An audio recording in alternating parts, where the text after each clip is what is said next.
une déception difficile à encaisser. Il y a quelques mois, Elsa Zilberstein revenait en force au cinéma en prêtant ses traits à Simone Veil pour un biopic exigeant réalisé par Olivier Dahan.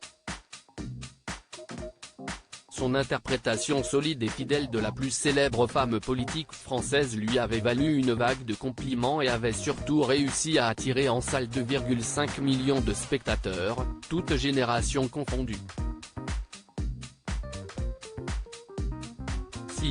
Pourquoi lors de l'annonce des nommés au César 2023, beaucoup avaient été étonnés de l'absence de la comédienne pour la récompense à la meilleure actrice. Dans Télé Loisirs, cette dernière est revenue sur le snobisme dont elle a été victime alors qu'elle sera à l'affiche de la comédie Veuillez nous excuser pour la gêne occasionnée, d'Olivier Van Hoofdstad le 9 août prochain. Ça m'a vraiment attristé, je n'ai pas compris.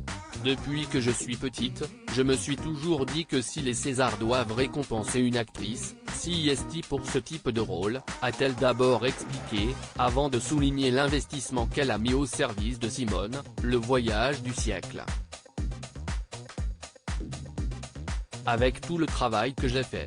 Les Césars, CST la cerise sur le gâteau. Qui vient ou ne vient pas.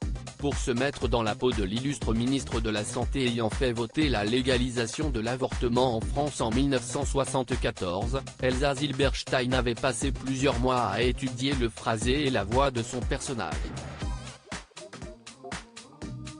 Elle avait aussi révélé avoir pris près de 10 kilos pour jouer Simone Veil de 38 à 89 ans. Supérieur à Elsa Zilberstein, Pierre Richard, Marie-Lou Berry, ils ont changé d'apparence pour un film qui réconforte Elsa Zilberstein. J'ai tout gagné quand je pense à ça, ça a été un travail fou d'incarnation. J'étais elle, chaque seconde, chaque souffle, c'était ainsi souvenu avec émotion Elsa Zilberstein sur le plateau de C'est à vous. Malgré le succès du film auprès de l'exigeant public français, il n'avait été nommé que dans 2 catégories au César, meilleur costume et décor.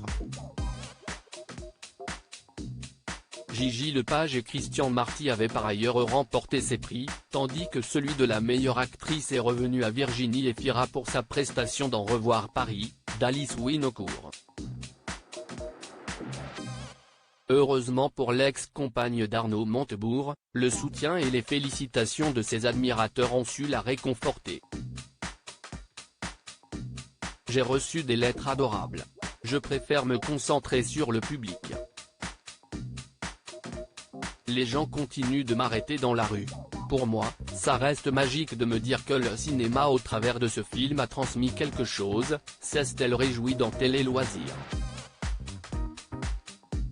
Simone a réussi à intéresser des jeunes filles à Simone Veil.